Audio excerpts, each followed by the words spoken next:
Bom dia, pessoal, tudo bem? Prontos para mais uma aula digital?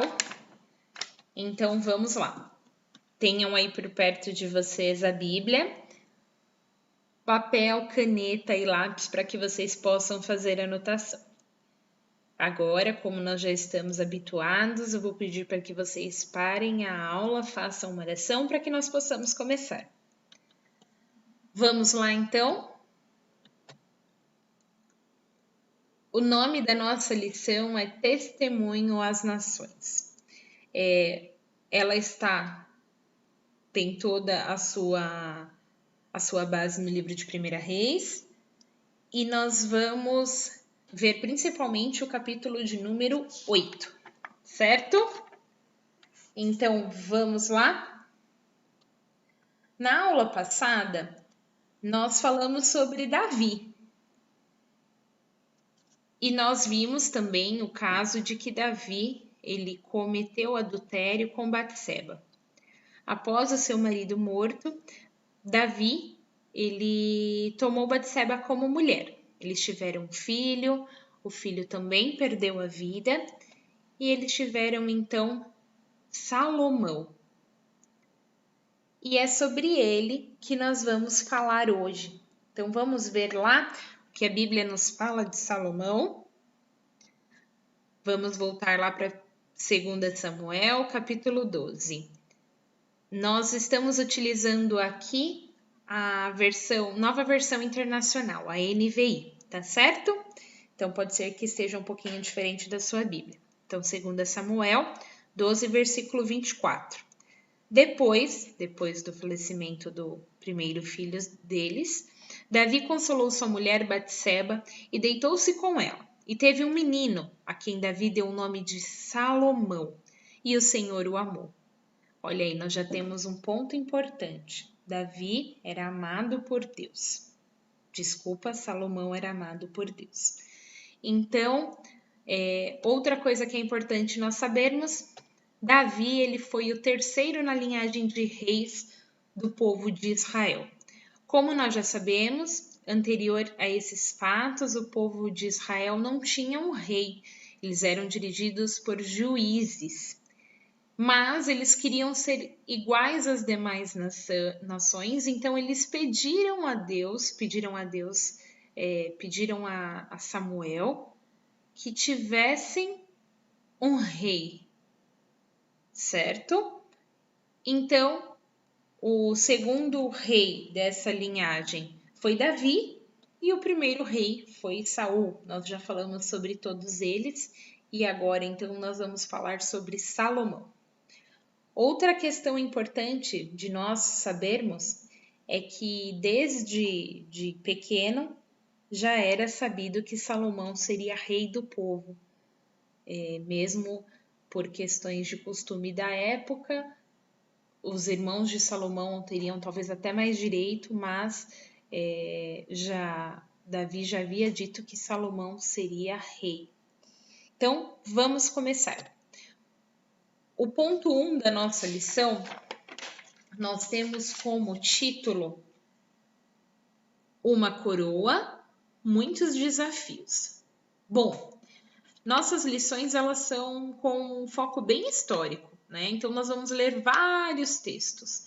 Então eu peço que vocês mantenham a atenção no texto, nos detalhes, para que nós não percamos nenhuma informação importante, certo? Então vamos lá. Então nós já sabemos o cenário que nós temos aí.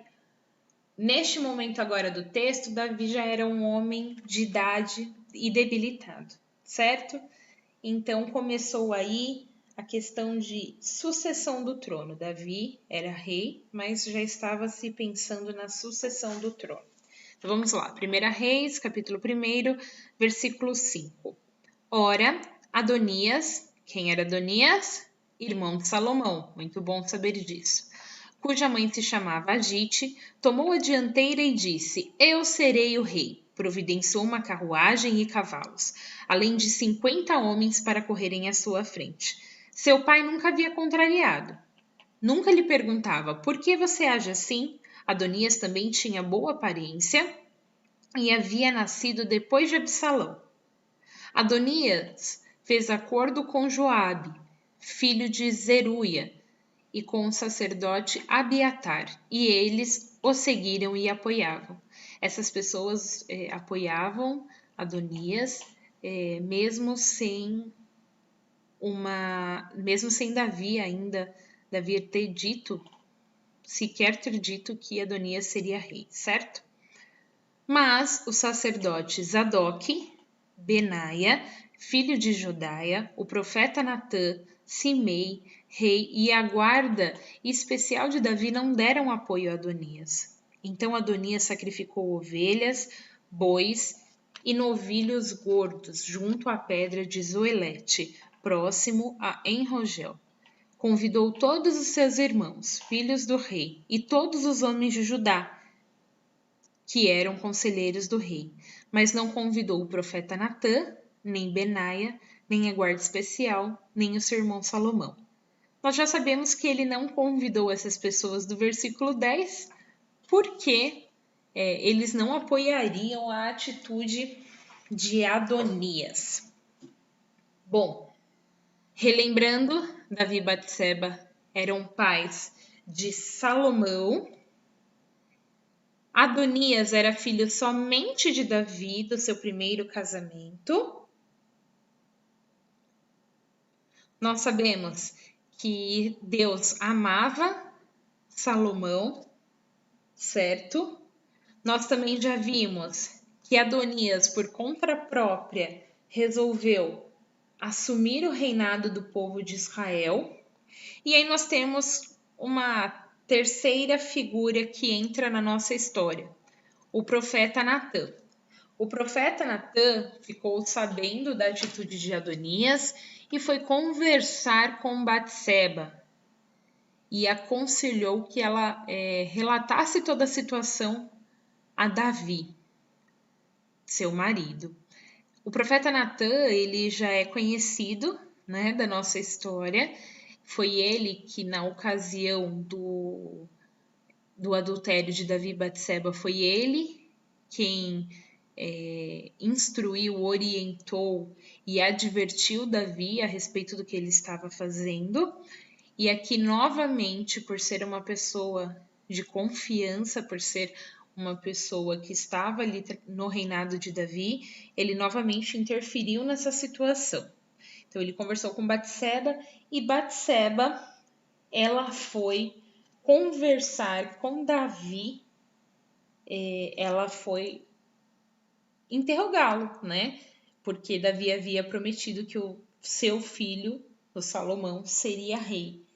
E após essa atitude de Batseba, Davi interviu e Salomão foi ungido rei do povo de Israel.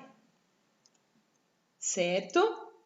Então é importante que vocês anotem isso na folha aí para que vocês tenham toda essa ideia central da nossa lição. Então vamos ver o que a Bíblia nos fala. 1 Reis, capítulo 2, versículo 12. Salomão assentou-se no trono de Davi, seu pai, e o seu reinado foi firmemente estabelecido. Nós sabemos, com toda a leitura da história, como a Mirinda falou na última aula, a intenção não é que a nossa aula substitua a leitura da Bíblia. Então é importante que vocês façam essa leitura cuidadosa para que vocês entendam os detalhes da história. É uma história bastante interessante de ser lida, né? Então, com o decorrer da história, nós vemos que Davi, ele foi um rei bastante engrandecido. Deus lhe deu bastante evidência, majestade, e como nenhum outro rei já tinha tido anteriormente a isso. Então foi cumprida a promessa de Deus a Davi de levantar um descendente dele para sucedê-lo antes mesmo da morte de Davi. Então Salomão assumiu o trono antes mesmo da morte de Davi. Aí nós vamos ver agora que quando Adonias ficou sabendo da coroação de Salomão, ele ficou com medo. Então nós vamos ver agora um texto que fala sobre isso. Então, 1 Reis, capítulo 1, a partir do versículo 50 a 53. Mas Adonias, com medo de Salomão, foi agarrar-se às portas do altar. Então informaram a Salomão: Adonias está com medo do rei Salomão e está agarrado às portas do altar. Ele diz: que o rei Salomão me jure que não matará o seu servo pela espada. Salomão respondeu: se ele se mostrar confiável, não cairá nem só um fio de cabelo da sua cabeça, mas se nele se descobrir alguma maldade, ele morrerá.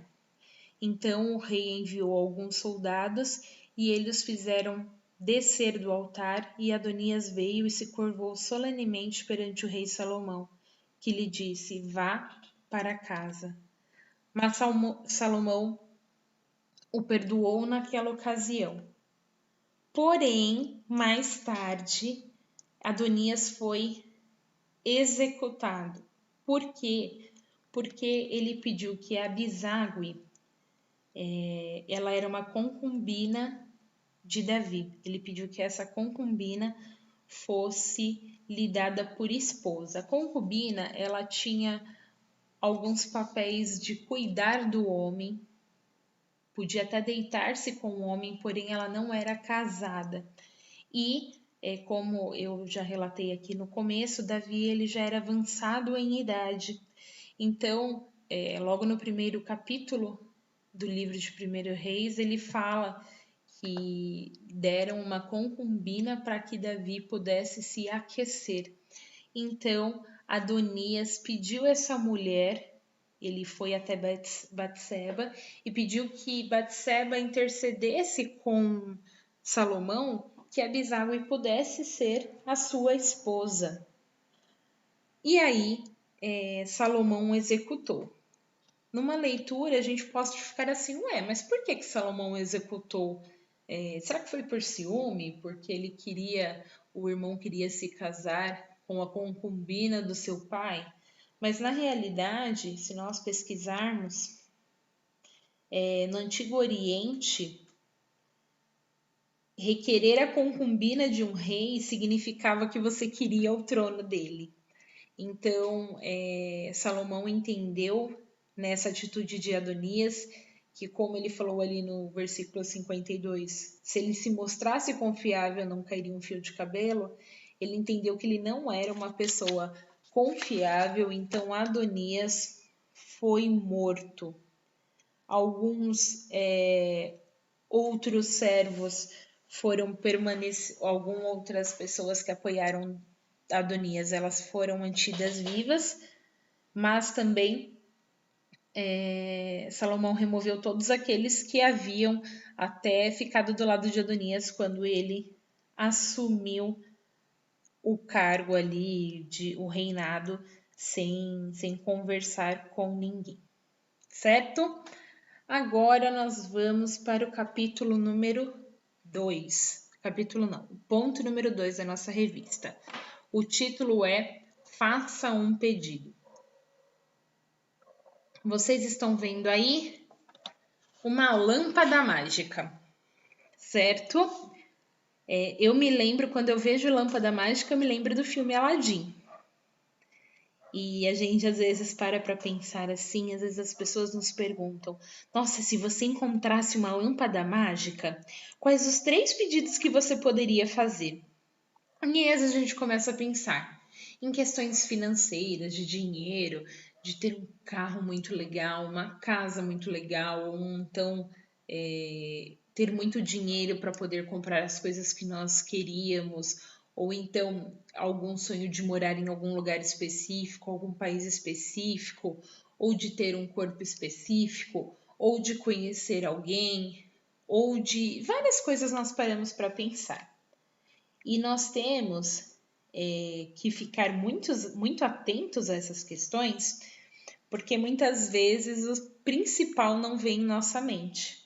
Nós temos que ficar atentos porque os nossos desejos revelam o quanto nós pensamos em nós mesmos e nas coisas materiais. Ele revela o quanto muitas vezes nós somos idólatras, não idólatras em imagens, mas a questão material, né? Nós precisamos ter cuidado e manter atenção, pois o nosso foco deve ser sempre o reino de Deus e a vontade dele na nossa vida. Salomão, ele teve este cuidado. Nós vamos ver lá em 1 Reis, capítulo 5 a 9. Então vamos lá. Em Gibeon, o Senhor apareceu a Salomão num sonho. À noite lhe disse: peça-me o que quiser e eu lhe darei. Para Salomão, a situação foi bem mais séria, porque não foi o gênio da lâmpada, né? Nós sabemos que ele nem existe, mas foi o próprio Deus. Salomão então respondeu: tu foste muito bondoso para com teu servo, meu pai Davi, pois ele foi fiel a ti e foi justo e reto de coração. Tu sustentaste grande bondade para com ele e lhe deste um filho que hoje se assenta no seu trono. Agora, Senhor meu Deus, fizeste o teu servo reinar em lugar de meu pai Davi, mas eu não passo de um jovem e não sei o que fazer.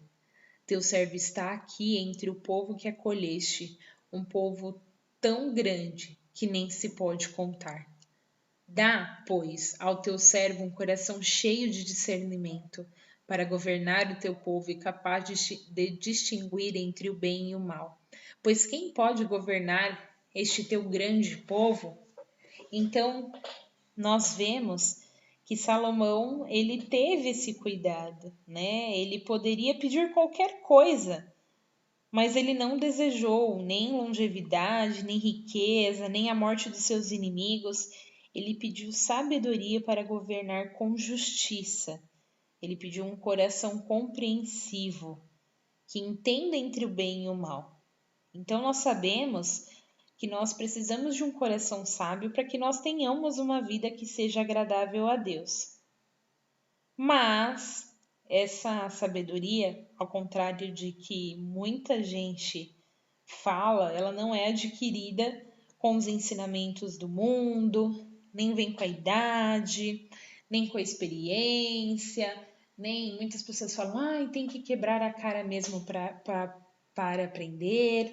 Então, da onde vem essa sabedoria? Como que eu obtenho sabedoria? Nós vamos ver lá em Tiago, capítulo 1, versículo 5. Se algum de vocês tem falta de sabedoria, peça a Deus, que a todos dá livremente, de boa vontade, e lhe será concedida. Então, nós temos que nos lembrar de orar, de pedir a Deus um coração sábio, um coração que saiba discernir entre o bem e o mal. E a Bíblia nos diz que se nós pedirmos sabedoria a Deus, Ele nos dará essa sabedoria, né? Se nós vermos mais alguns detalhes, tem um texto que relata muito essa questão da sabedoria de Salomão e nós vamos lê-lo aqui agora. Então, nós vamos lá para 1 Reis, capítulo 4, do verso 29 ao verso 34. Vamos lá? Deus deu a Salomão sabedoria, discernimento extraordinário e uma abrangência de conhecimento tão imensurável quanto a areia do mar. A sabedoria de Salomão era maior do que a de todos os homens do Oriente, bem como de toda a sabedoria do Egito. Ele era mais sábio do que qualquer outro homem, mais do que os Esraíta Etã, mais sábio do que Emã, Calcol e Darda, filhos de Maol, e sua fama espalhou-se por todas as nações em redor. Ele compôs 3.000 provérbios, e os seus cânticos chegaram a 1.005. Descreveu as plantas, desde o cedro do Líbano até o isopo, que brota nos muros. Também discorreu sobre os quadrúpedes, as aves, os animais que se movem rente ao chão e os peixes. Homens de todas as nações vinham ouvir a sabedoria de Salomão. Eram enviados por todos os reis que tinham ouvido falar de sua sabedoria. Então, por isso que nós vemos aí, o título da nossa lição já começa a ser entendido aí, né? Testemunho às nações. Então, neste trecho, nós falamos, nós conhecemos muito desta sabedoria. Ele compunha, ele nomeava planta, ele era sábio em tudo, né? Nós temos que nos lembrar que Deus deu essa sabedoria a Salomão para que ele reinasse de acordo com a sua vontade, de acordo com a vontade de Deus, e que fosse um rei justo.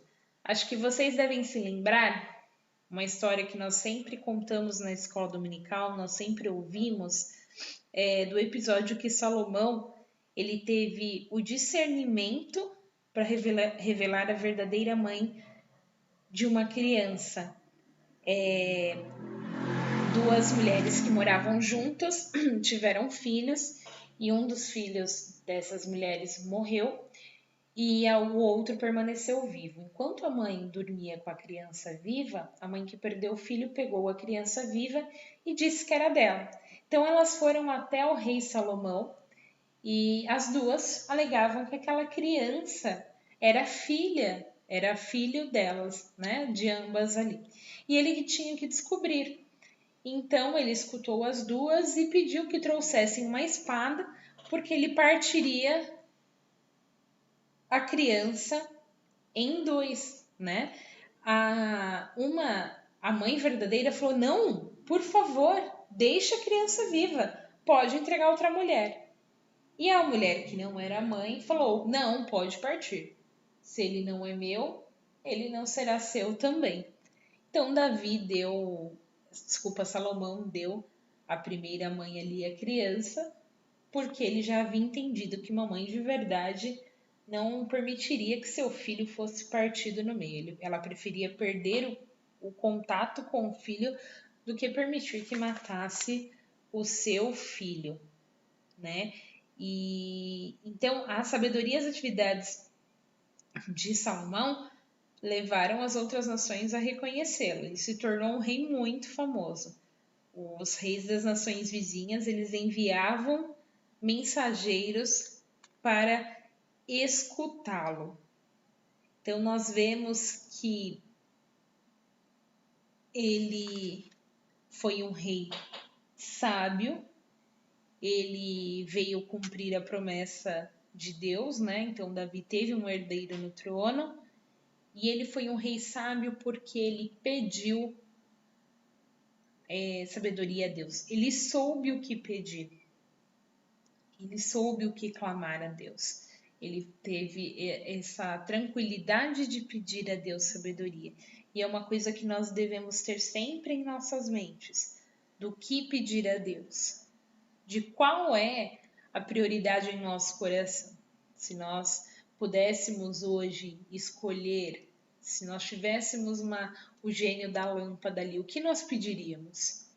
E transportando para a realidade, o nosso coração tem Deus em primeiro lugar, à medida que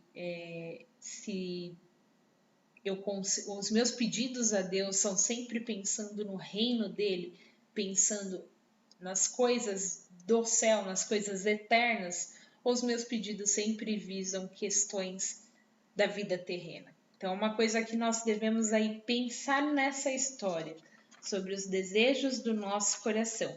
E o nosso coração, ele deseja aquilo que ele se alimenta diariamente. Então, se nós não temos uma vida devocional, se nós não temos uma vida com Deus, dificilmente eu vou pedir mais intimidade, eu vou pedir mais sabedoria, eu vou pedir para que Deus a cada dia mais me torne mais santo. Eu vou pedir as coisas que eu vivo, que eu vejo diariamente. Certo? Então agora nós vamos para o ponto Olha, aqui tá ponto 2, mas relevem, é ponto 3. Sábio, mas pecador. Então, nós vamos ler um texto aqui que vai nos revelar uma parte da vida de Salomão que muitas vezes a gente pode não entender, né? Como uma pessoa tão sábia foi por este caminho. Então vamos ler lá em 1 Reis, no capítulo 11. O rei Salomão amou muitas mulheres estrangeiras, além da filha do faraó. Eram mulheres moabitas, amonitas, edomitas, sidônias e hetitas. Elas eram das nações sobre as quais o Senhor tinha dito aos israelitas: vocês não poderão tomar mulheres dentre essas nações, porque elas farão desviar-se para seguir os seus deuses. No entanto, Salomão apegou-se amorosamente a elas. Casou-se com 700 princesas e 300 concubinas, e as suas mulheres o levaram a desviar-se. À medida de que Salomão foi envelhecendo, suas mulheres o induziram a voltar-se para outros deuses, e o seu coração já não era totalmente dedicado ao Senhor, o seu Deus, como fora o coração de seu pai, Davi. Desculpa. Nós então percebemos que Salomão, mesmo sendo um homem muito sábio, ele mesmo assim, ele desviou-se do caminho de Deus. A Bíblia não fala que ele deixou a Deus, mas ele desviou o foco e ele acabou pecando. Só neste texto nós já percebemos que ele desviou-se, né? Que ele realmente, como já foi dito, que ele perdeu o foco. Então, olha quantas coisas fala. Ele não somente se aliou a esposas estrangeiras, que já era uma orientação que Deus havia dado que não deveria acontecer, mas ele também adorou aos ídolos dela, auxiliou na fabricação desses ídolos e também na construção de santuários para esses ídolos, né? Então, nós temos que pensar que apesar da sabedoria de Salomão, ele não permaneceu fiel a Deus. O versículo 4 fala aí, né? E o seu coração já não era totalmente dedicado ao Senhor. Nós temos que ter muito em mente que, embora ele tenha recebido sabedoria, Salomão ele continuava sendo um pecador, igual a mim, igual a você, e ele não tomou. Aqui a revista coloca uma coisa muito importante, um aspecto muito importante. Vamos continuar lendo aqui. Depois eu falo desse aspecto que a revista fala. Olha no versículo 5. Ele seguiu postes sagrados, a deusa dos Sidônios, e Moloque, o repugnante deus dos Amonitas. Dessa forma, Salomão fez o que o Senhor reprovava. Não seguiu completamente o Senhor como Davi, o seu pai. No monte que fica a leste de Jerusalém, Salomão construiu um altar para Camos, repugnante deus de Moabe, e para Moloque, o repugnante deus dos Amonitas. Também fez altares para os deuses de todas as outras mulheres estrangeiras que queimavam incenso e ofereciam sacrifícios a eles.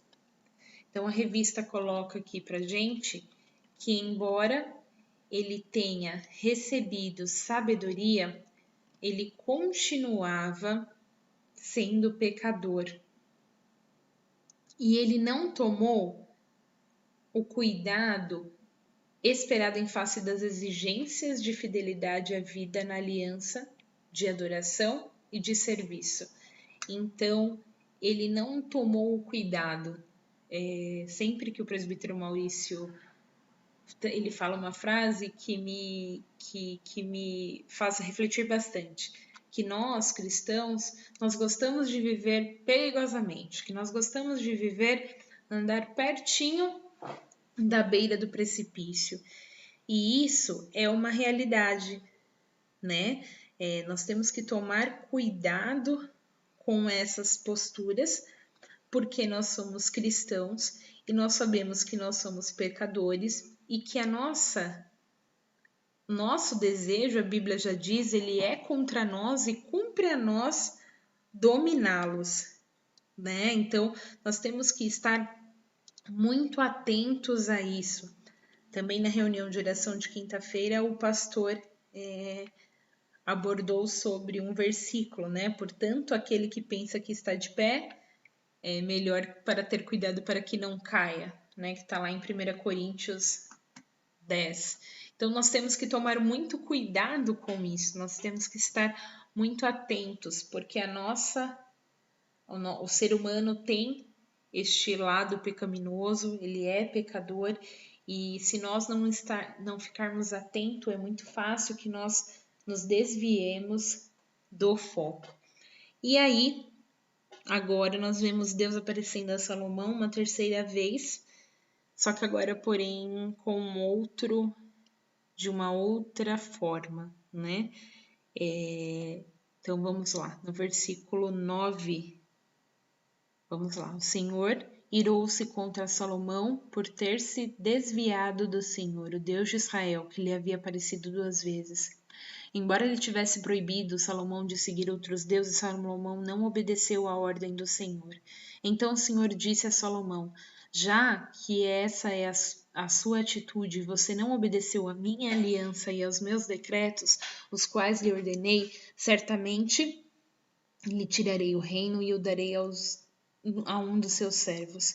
No entanto, por amor a Davi, seu pai, não farei isso. Enquanto você viver, eu o tirarei da mão do seu filho, mas não tirarei dele o reino inteiro. Eu lhe darei uma tribo por amor de Davi, meu servo, e por amor de Jerusalém, a cidade que eu escolhi. Então Deus deixa bem claro que para Salomão que ele só continuaria rei por conta do amor que Deus tinha a Davi, por conta da aliança que Deus tinha com Davi, mas que o próximo rei teria o reino tirado e ele governaria apenas uma tribo, né? Então nós percebemos que mesmo com toda a sabedoria, Salomão ele confiou em si próprio, confiou nos seus desejos terrenos, ele foi atrás de seus desejos terrenos e devido a isso ele desagradou a Deus. E nós temos que entender que nós somos iguais a Salomão. Nós conhecemos a palavra de Deus, nós fomos resgatados do pecado, nós fomos tirados do reino das trevas, mas nós temos a tendência de que, se não estarmos em constante vigilância, nós temos a tendência de nos voltarmos para o que é mal. Então nós temos que ter o foco em Deus. A sua confiança está em Deus? Devemos estar. Aí está escrito errado, tá? Devemos estar em constante estado de vigilância para não pecarmos contra Deus. Então, essa é a lição que deve ficar em nossas mentes e corações, tá bom? Tenha uma boa semana, até a próxima aula.